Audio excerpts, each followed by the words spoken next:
Shalom semuanya, apa kabar? Salam dalam nama Tuhan Yesus Kristus. Dan selamat datang dalam program yang baru ini yang disebut dengan Renungan Mingguan Radio Bunga Bakung yang dipersembahkan oleh Gospel Light for Indonesia.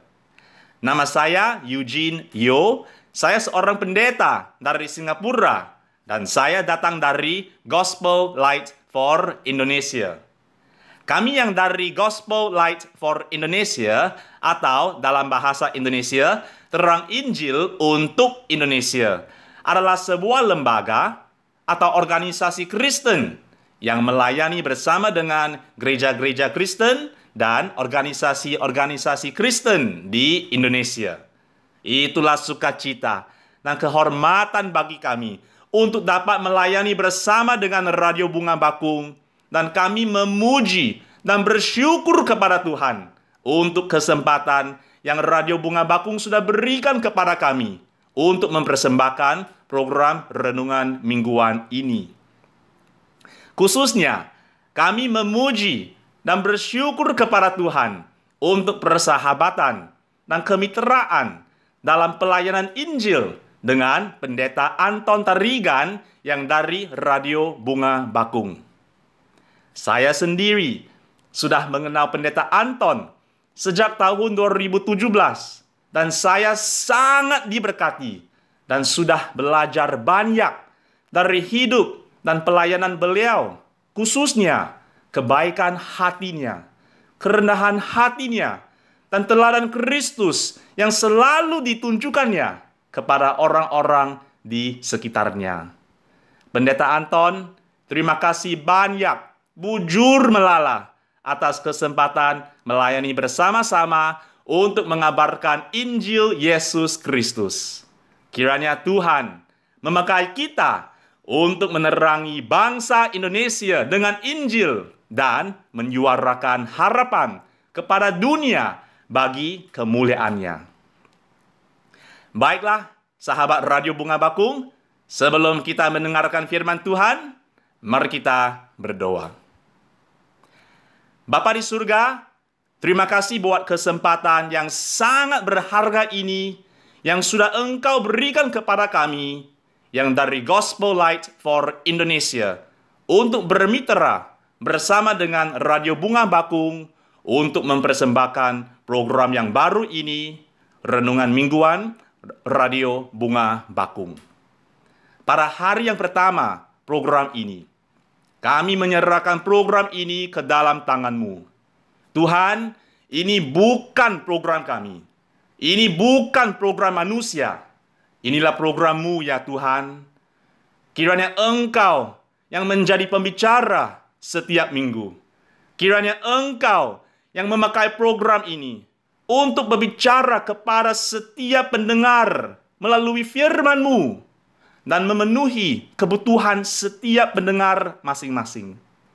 Kiranya Engkau yang menggenapi kehendak-Mu yang sempurna melalui program ini, supaya untuk menerangi bangsa Indonesia dengan Injil dan menyuarakan harapan kepada dunia bagi kemuliaan-Mu. Sesungguhnya firman-Mu adalah kebenaran. Pada saat ini, siapkanlah hati kami untuk mendengarkan firman-Mu dan bukalah hati kami untuk menerima firman-Mu. Berbicaralah kepada hati kami, bekerjalah dalam hati kami. Kami menyerahkan hati kami ke dalam tangan-Mu.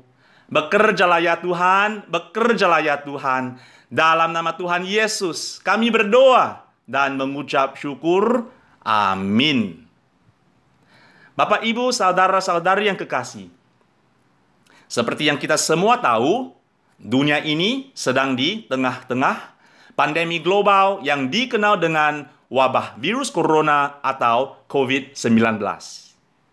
Menurut data, sampai dengan hari ini, tanggal 6 Desember tahun 2020, sudah ada lebih dari 66 juta orang yang terjangkit COVID-19 di seluruh dunia.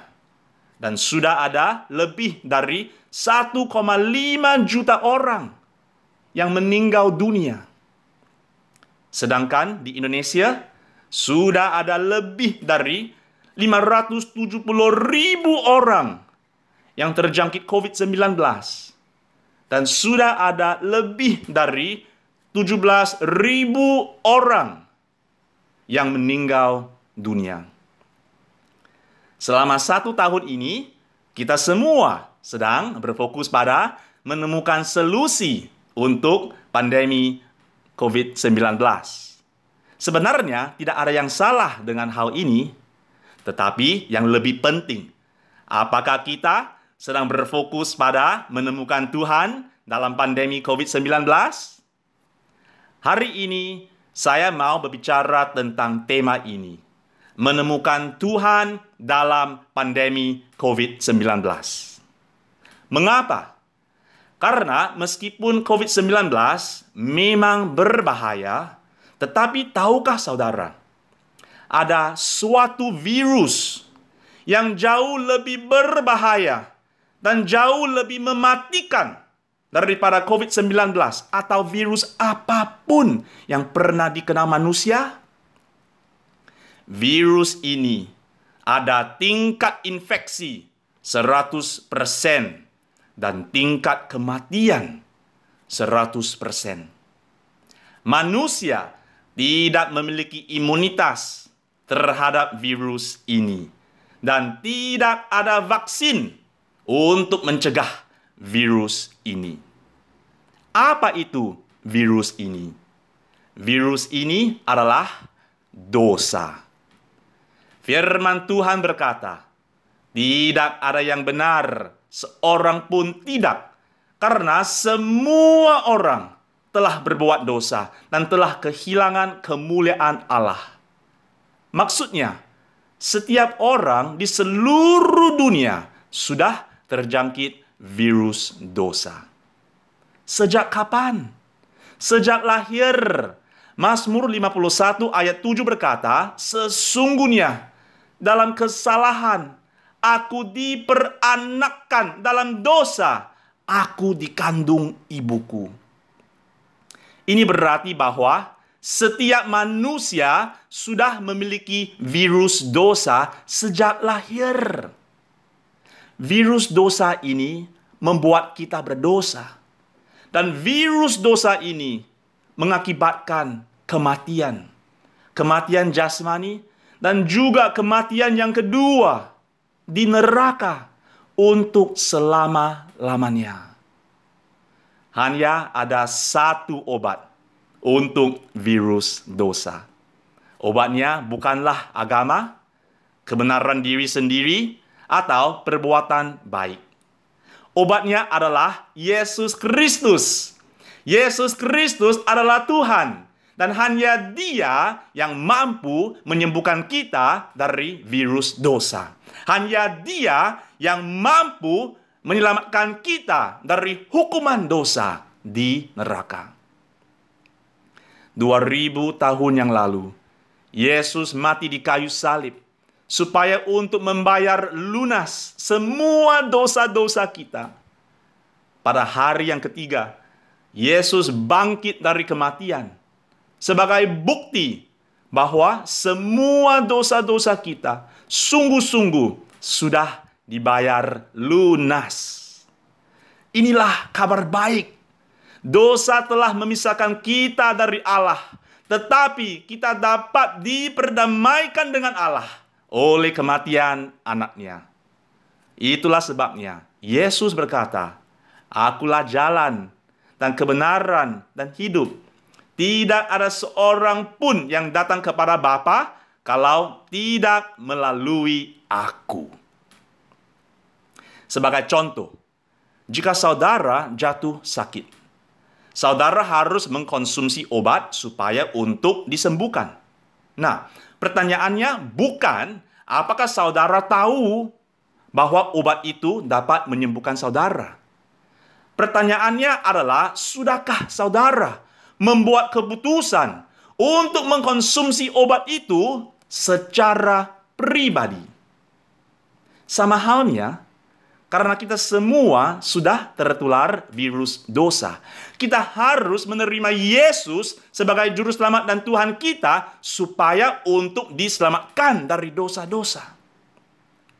Pertanyaannya bukan apakah saudara tahu bahwa Yesus dapat menyelamatkan saudara. Pertanyaannya adalah, sudahkah saudara membuat keputusan untuk menerima Yesus sebagai Juru Selamat dan Tuhan saudara secara pribadi? Bagaimana dengan saudara? Jika saudara meninggal dunia hari ini, apakah saudara 100% yakin bahwa semua dosa-dosa saudara sudah diampuni dan bahwa saudara akan pergi ke surga? Jika saudara tidak bisa menjawab ya untuk pertanyaan ini dengan yakin, datanglah kepada Yesus dalam hati saudara dengan iman dan katakanlah kepadanya, "Oh Tuhan Yesus, aku mengakui bahwa akulah orang berdosa. Aku mengakui bahwa aku layak untuk dihukum di neraka. Aku mengakui bahwa aku tidak mampu menyelamatkan diriku sendiri. Terima kasih telah mati bagiku. Aku percaya kepadamu. Dan aku bergantung padamu sebagai satu-satunya jalan untuk menyelamatkan aku dari dosa-dosa. Pada saat ini, aku ingin menerima Engkau sebagai Juru Selamat dan Tuhanku. Masuklah ke dalam hatiku. Jadilah Juru Selamat dan Tuhanku. Dan selamatkan aku sekarang. Aku menyerahkan seluruh hidupku ke dalam tangan-Mu. Terima kasih Tuhan Yesus. Dalam nama-Mu aku berdoa. Amin. Jika saudara memohon kepada Yesus untuk menyelamatkan saudara, firman Tuhan berjanji, tetapi semua orang yang menerimanya diberinya kuasa supaya menjadi anak-anak Allah, yaitu mereka yang percaya dalam namanya. Sebab barang siapa yang berseru kepada nama Tuhan akan diselamatkan. Bagi yang sudah membuat keputusan ini untuk menerima Yesus sebagai Juru Selamat dan Tuhan pribadi, seperti yang dikatakan Yesus, pergilah ke seluruh dunia, beritakanlah Injil kepada segala makhluk. Nah, mungkin saudara bertanya, bagaimana mungkin saya bisa pergi ke seluruh dunia untuk memberitakan Injil? Sekarang masih ada PSBB atau lockdown di banyak tempat. Pos maroham, pirmatondim, ula leja-leja. Pakailah teknologi. Contohnya, teknologi video, media sosial, dan lain-lain. Pergilah ke seluruh dunia melalui teknologi. Beritakanlah Injil kepada segala makhluk. Bapak, Ibu, saudara-saudari yang kekasih, dalam pandemi COVID-19 ini, janganlah kita hanya berfokus pada COVID-19. Berfokuslah pada Yesus Kristus dan berfokuslah pada Injil Yesus Kristus. Pada masa yang gelap ini, kiranya saudara menemukan Tuhan dalam pandemi COVID-19. Dan kiranya Tuhan memakai saudara untuk menerangi bangsa Indonesia dengan Injil dan menyuarakan harapan kepada dunia bagi kemuliaan-Nya. Mari kita berdoa. Bapa di surga, terima kasih buat firman-Mu. Terima kasih telah mengajar kami bagaimana untuk menemukan Tuhan dalam pandemi COVID-19. Oh Tuhan, kami tahu bahwa ada suatu virus yang jauh lebih berbahaya dan jauh lebih mematikan daripada COVID-19 atau virus apapun yang pernah dikenal manusia, yaitu virus dosa. Tuhan, hamba berdoa buat setiap pendengar program hari ini. Engkau tahu status hati setiap kami ya Tuhan. Engkau tahu siapa yang di antara kami yang sudah diselamatkan dari dosa-dosa. Dan Engkau juga tahu siapa yang belum. Bagi yang belum diselamatkan, jamalah hati mereka, bukalah hati mereka, dan gerakkanlah hati mereka untuk membuat keputusan, untuk menerima Yesus Kristus sebagai Juru Selamat dan Tuhan pribadi mereka. Supaya mereka akan menemukan Tuhan dalam pandemi COVID-19 dan diselamatkan dari dosa-dosa. Bagi yang sudah diselamatkan, oh Tuhan, biarlah mereka hidup untuk Yesus, berakar di dalam Yesus, dibangun di atas Yesus, dan dipakai oleh Yesus untuk mengabarkan Injil kepada orang-orang di sekitar mereka, supaya mereka akan menjadi terang dunia dan menerangi bangsa Indonesia dengan Injil dan menyuarakan harapan kepada dunia bagi kemuliaan-Mu. Dengarlah doa ini ya Tuhan, dan jawablah doa ini bagi setiap pendengar kami. Kami menyerahkan hati kami dan hidup kami ke dalam tangan-Mu. Terima kasih ya Tuhan, dalam nama Tuhan Yesus kami berdoa dan mengucap syukur. Amin. Baiklah, sahabat Radio Bunga Bakung, terima kasih banyak telah bergabung dengan program Renungan Mingguan Radio Bunga Bakung hari ini yang dipersembahkan oleh Gospel Light for Indonesia. Tetaplah semangat dan sampai jumpa lagi minggu depan ya. Tuhan memberkati. Shalom.